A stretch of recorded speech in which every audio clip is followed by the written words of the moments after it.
Hello दोस्तों, स्वागत है आपका आज के एक नए वीडियो में।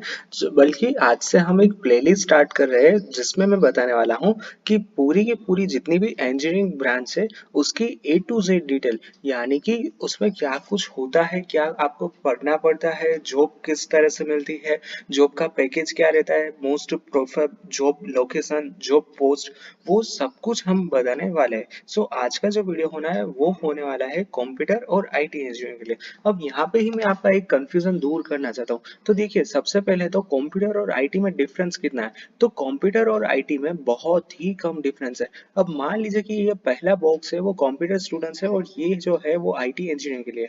आफ्टर ऑल 4 साल के बाद मान लीजिए कि यहाँ पे कोई कंपनी जिसका नाम है ए, वो प्लेसमेंट के लिए आती है। तो इस कंपनी के प्लेसमेंट में कंप्यूटर के स्टूडेंट्स भी प्लेसमेंट में भाग लेंगे और एज वेल एज आईटी के स्टूडेंट्स भी इसमें पार्टिसिपेट करेंगे। यहाँ पे दोनों के लिए पोस्ट एक होगी, दोनों के लिए सैलरी एक होगी, दोनों की प्रोसेस एक होगी और दोनों का सिलेक्शन ही हाफ हाफ डिवाइड होगा। यानी कि थोड़े स्टूडेंट्स इस कंपनी में कंप्यूटर में से होंगे तो बाकी के बचे हुए स्टूडेंट्स आईटी में से होंगे। तो फिर आप बोलोगे सर, तो फिर इसमें डिफरेंस क्या है, दोनों अलग ब्रांच क्यों कहलाती है। तो डिफरेंस कहाँ पे आता है कि इन दोनों की पढ़ाई जो होती है उसके अंदर थोड़े से सब्जेक्ट चेंज होते हैं। यानी कि 85% जितने सब्जेक्ट्स दोनों में सेम आने वाले हैं, जबकि बाकी के 15% सब्जेक्ट दोनों में चेंज होने वाले हैं। यानी कि जो सब्जेक्ट्स कंप्यूटर में होंगे वो आईटी में नहीं होंगे और जो सब्जेक्ट्स आईटी में होंगे वो कंप्यूटर में नहीं होने वाले। तो यहाँ पे मेरा एक सजेशन ये रहेगा कि मान लीजिए कि कोई एक कॉलेज है, ये कॉलेज के अंदर कंप्यूटर और आईटी दोनों ब्रांच है, तो फिर आप सबसे पहले ट्राई कीजिए उसमें कंप्यूटर इंजीनियरिंग में एडमिशन लेने की। अगर उसमें कंप्यूटर में आपको सीट नहीं मिल रही है तो फिर आप आईटी इंजीनियरिंग प्रीफर कर सकते हो। यहाँ पे मैं सजेशन ये देना चाहता हूँ कि मान लीजिए कि कोई अच्छी कॉलेज है जैसे कि एलडी कॉलेज ऑफ इंजीनियरिंग, तो यहाँ पे आप ऐसा मत करना कि एलडी के अंदर कंप्यूटर में आपको एडमिशन नहीं मिला इसीलिए आपने वीजीईसी में कंप्यूटर में एडमिशन ले लिया। इससे अच्छा ये रहेगा कि आप एलडी कॉलेज में कंप्यूटर में सीट नहीं मिल रही है तो फिर आप एलडी कॉलेज में ही आईटी इंजीनियरिंग में पढ़ाई कर सकोगे और करो, ये मेरा एक सजेशन रहेगा। तो ऐसा आप प्रेफर कर सकते हो। Now let's to the come to the topics की आज के वीडियो में कौन कौन से टॉपिक्स कवर करने वाले। तो देखिए, सबसे पहले तो मैं कंप्यूटर और आईटी इंजीनियरिंग का कोर्स ओवरव्यू आपको समझाने वाला हूँ। उसके बाद जैसे ही आप इंजीनियरिंग खत्म करोगे आपको एज अ कंप्यूटर और आईटी इंजीनियर आपके पास क्या क्या ऑप्शंस होंगे, करियर में कौन कौन से ऑप्शंस है, और लास्ट में सबसे मजेदार जो सबको ज्यादा इंटरेस्ट है, एवरेज पैकेज कितना मिलता है। सब लोग यही पूछते हैं कि सर कितना मिलेगा, कितना सैलरी मिलेगा एक महीने का, पूरे साल का। तो लास्ट में मैं आपको ये भी बताने वाला हूँ, सो वीडियो को लास्ट तक जरूर से देखिएगा। अब सबसे पहले तो मैं आपको समझाना चाहता हूँ कि डिमांड क्या है कंप्यूटर और आईटी इंजीनियरिंग। तो देखिए, हर साल सबसे ज्यादा जो इंजीनियरिंग में डिमांड होती है वो एक ही ब्रांच से होती है और वो है कंप्यूटर इंजीनियरिंग की।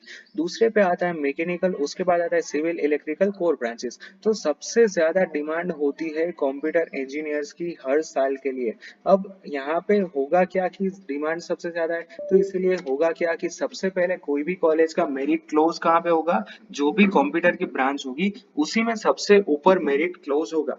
उसके अलावा इसमें जितनी भी कॉलेज में कंप्यूटर और आईटी की सीट्स होती है वो हर साल फुल ही होती है। यानी कि उसमें आपको काफी कम देखने को मिलेगा कि कंप्यूटर और आईटी सीट्स वैकेंट मिली। तो इसीलिए कंप्यूटर और आईटी बेस्ट चॉइस है अगर आप इसमें करियर बनाना चाहते हो तो। अब यहाँ पे ओवरव्यू दे दूं तो देखिए, ये होगा आपका बीई, अदरवाइज बीटेक। आपके पास दो ऑप्शन है, आप उसमें अंडर ग्रेजुएशन कर सकते हो। इसके लिए आपको लगेंगे 4 साल और आपकी एलिजिबिलिटी चाहिए 10+2 with PCM and English. English is not compulsory, यहाँ पे आपने कोई भी मदर टंग, कोई भी जो अपनी स्टेट्स लैंग्वेज में किया होगा दैट इज ऑल राइट। अब यहाँ पे काफी सारे स्टूडेंट्स डिप्लोमा से होंगे तो फिर उन लोगों को यहाँ पे कोर्स हो जाएगा 3 साल का और उसको डायरेक्टली सेकेंड ईयर से एडमिशन मिलेगा। अब यहाँ पे एडमिशन प्रोसेस क्या होगा, इंटरेस्ट बेस, यानी कि एसीपीसी प्लस जो यूनिवर्सिटी होगा उसका एग्जामिनेशन टाइप होगा सेमेस्टर का। अब यहाँ पे पूरे इंडिया की मैंने ओवरऑल कोर्स फी ली है तो वो स्टार्ट होती है 50,000 से लेके 30 लाख तक, ठीक है। और एवरेज सैलरी यहाँ पे मिलती है 3 लाख से लेके 10 लाख तक। अब ये सिर्फ ओवरव्यू है, मैं आगे चल के आपको सब कुछ अच्छे से समझाने वाला हूँ तो बिल्कुल भी फिक्र मत कीजिएगा। जो ऑप्शन की बात करें तो सबसे ज्यादा मिलती है software tester, software developer, project engineer, web developer, front end back end developer, etcetera etcetera. और एरिया ऑफ एम्प्लॉयमेंट है एमएनसी यानी कि मल्टीनेशनल हाउस, उसके बाद है कॉरपोरेट हाउस, उसके बाद है बैंक्स, उसके बाद है सॉफ्टवेयर डेवलपमेंट कंपनीज और वेब डिजाइनिंग फर्म्स। सो ये है कंप्यूटर इंजीनियरिंग का एक ओवरव्यू। आगे चल के मैं आपको कोर्स डिटेल दे दूं तो देखिए ये है सेमेस्टर वाइज प्लानिंग। तो सबसे पहले ये आपकी यूनिवर्सिटी के ऊपर डिपेंड करेगा कि यहाँ पे मैं जितने भी सेमेस्टर के अंदर सब्जेक्ट्स आपको दिखा रहा हूँ वो हो सकता है कि आपकी यूनिवर्सिटी में किसी और सेमेस्टर में हो। यानी कि यहाँ पे जो कोई एक सब्जेक्ट है वो मान लीजिए कि आपकी यूनिवर्सिटी में वो सेमेस्टर 2 में भी आएगा, सेमेस्टर 3 में भी आ सकता है। तो ऐसा मत सोचना कि यहाँ पे जितना भी मैंने डेटा दिखाया है इसी तरह से आपके जो यूनिवर्सिटी का कोर्स होगा तो ये गलत होगा, ठीक है। तो सेमेस्टर 1 में देखिए यहाँ पे आपको कौन से दूसरे डोमेन के सब्जेक्ट्स पढ़ने होंगे मैं सबको ये बता दूं। देखिए आप कंप्यूटर में हो फिर भी आपको बेसिक इलेक्ट्रिकल इंजीनियरिंग पढ़ना होगा, energy and environment, engineering mathematics. उसके बाद यहाँ पे आपको फिजिक्स पढ़ना होगा, इलेक्ट्रॉनिक्स पढ़ना होगा, इंजीनियरिंग ड्राइंग जो मैकेनिकल का सब्जेक्ट है वो पढ़ना होगा, इंजीनियरिंग मैथमेटिक्स। उसके बाद यहाँ पे कौन से होंगे, इन्वेंशन, ये भी कंप्यूटर का है। तो जैसे ही आपका फर्स्ट ईयर होगा उसमें आपको ओवरऑल बेसिक इंजीनियरिंग सिखाएंगे। यानी कि भले ही आप कंप्यूटर में हो बट आपको दूसरी ब्रांच के सब्जेक्ट्स भी पढ़ने होंगे। जैसे कि मैंने ऑलरेडी दिखाया कि इलेक्ट्रिकल, सिविल, मैकेनिकल उन सारे के सारे सब्जेक्ट्स भी आपको पढ़ने होंगे। अब बात करते हैं कंप्यूटर रिलेटेड सब्जेक्ट्स की। तो देखिए सेमेस्टर 1 में आपके पास होगा कंप्यूटर प्रोग्रामिंग 1, सेमेस्टर 2 में होगा आपके पास कंप्यूटर प्रोग्रामिंग 2। अब सेमेस्टर 3 में से data structure and algorithm, computer networks, computer architecture, OS और इंजीनियरिंग मटेरियल्स, ये सब कुछ हो जाएगा कंप्यूटर रिलेटेड। यानी कि फर्स्ट ईयर में आपके पास कंप्यूटर के कम कोर्स होंगे, सेमेस्टर 3 से आपका कंप्यूटर इंजीनियरिंग स्टार्ट हो जाएगा। वैसे ही सेमेस्टर 4 में मोस्ट ऑफ आपके आएंगे कंप्यूटर रिलेटेड सब्जेक्ट्स। यहाँ पे ये जो लाइन है, ये जो रो है, यहाँ पर एक पार्टीशन है तो आप अपने हिसाब से देख लेना, ठीक है। सेमेस्टर 5 में आपका हो जाएगा थोड़ा सा एडवांस और सेमेस्टर 6 में भी आपका होगा एडवांस लेवल। जैसे ही आप सेमेस्टर 7 में आओगे तो आपको यहाँ पे स्टार्ट होगा internship as well as live project. और ये लाइव प्रोजेक्ट आपका 1 साल तक भी चल सकता है। यानी कि आपको लास्ट सेमेस्टर में भी लाइव प्रोजेक्ट दिखाना होगा अपनी कॉलेज के सामने, अपनी फैकल्टी को। तो ये होता है पूरा का पूरा 8 सेमेस्टर का एक कच्चा चिट्ठा, यानी कि आपको क्या पढ़ने में आएंगे और आपको क्या करना होगा। अब इसके बीच में मैं यहाँ पे ये बता दूं कि आपको कंपलसरी इंटर्नशिप करनी होगी। इंटर्नशिप का मतलब ये होता है कि स्टडी के दौरान कोई भी स्टूडेंट कोई कंपनी में काम कर रहा हो, वो फ्री ऑफ कॉस्ट या फिर जो भी स्टाइपेंड मिल रहा हो उस बेसिस के ऊपर, तो उसको बोलते हैं इंटर्नशिप। यहाँ पे आप एम्प्लॉय नहीं कहलाते हो, यहाँ पे आप इंटर्न कहलाते हो। तो ये होता है इंटर्नशिप का। अब बात करते हैं कि जैसे ही आपने इंजीनियरिंग में कंप्यूटर इंजीनियरिंग में 4 साल खत्म कर दिए उसके बाद आपके पास क्या क्या ऑप्शंस होंगे। तो देखिए सबसे ज्यादा मैंने देखा है कि कंप्यूटर इंजीनियरिंग के स्टूडेंट्स प्लेसमेंट ही सिलेक्ट करते हैं। क्योंकि इसका रीजन यही है कि हर साल आईटी कंपनीज इतना ग्रो कर रही है कि वो हर साल लाखों की संख्या में फ्रेशर्स को रिक्रूट करते हैं। अभी हम इस साल की बात करें तो टीसीएस, एक्सेंचर, विप्रो और इसके अलावा काफी सारी कॉलेजेस ने काफी सारे स्टूडेंट्स को अराउंड 10,000 20,000 फ्रेशर्स को भी हायर किया है। तो इसीलिए मैंने देखा है कि कंप्यूटर और आईटी में जितने भी स्टूडेंट्स होते हैं उनमें से 90 से लेके 95% स्टूडेंट्स का फर्स्ट चॉइस रहता है प्लेसमेंट। बाकी के स्टूडेंट्स यहाँ पे दूसरे ऑप्शंस चूज करते हैं। दूसरे ऑप्शंस में यहाँ पे आपके पास स्टार्टअप भी है। स्टार्टअप यानी कि आपका अपना कोई इनोवेशन होता है वो आप आगे चल के कंटिन्यू करते हो तो उसको बोलते हैं स्टार्टअप। उसके बाद काफी सारे स्टूडेंट्स कंप्यूटर के कंप्लीट करते ही गेट एग्जाम की मदद से आईआईटीज में मास्टर्स करने के लिए जाते हैं। तो ये भी आपके पास काफी अच्छा ऑप्शन है। उसके बाद है कि जो प्लेसमेंट के बाद मैंने सबसे ज्यादा देखा है वो है अब्रॉड। काफी सारे students Canada, USA, Germany, France, England ऐसी जगहों पे मास्टर्स डिग्री करने के लिए जाते हैं। तो ये भी आपके पास काफी अच्छा ऑप्शन है।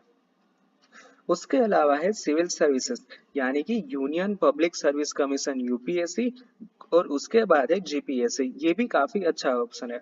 और ये तो सबसे ज्यादा जो स्टूडेंट्स अप्रोच करते हैं वो मैंने लिखे हैं, इसके अलावा भी काफी सारे आपके पास ऑप्शंस होने वाले हैं। तो कंप्यूटर और आईटी इंजीनियरिंग में आपके पास 4 साल के बाद काफी सारी वेराइटीज होगी, उसमें आप अपना करियर क्रिएट कर सकते हो।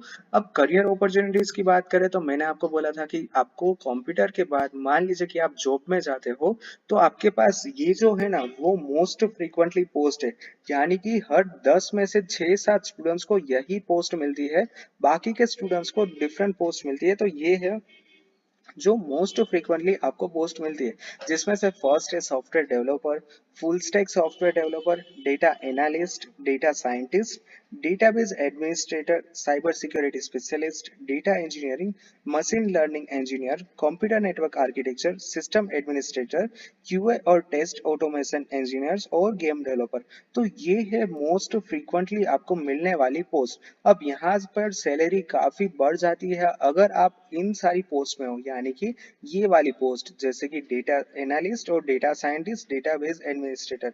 उसके बाद आपके पास अगर मशीन लर्निंग और डेटा इंजीनियरिंग जैसी पोस्ट होती है तो भी आपकी सैलरी काफी ऊपर आपको मिलती है। अब यहाँ पे लास्ट में मैं एवरेज पैकेज बता के ये वीडियो को खत्म करने वाला हूँ। तो देखिए एवरेज पैकेज मैंने यहाँ पे 4 से 6 LPA लिखा है।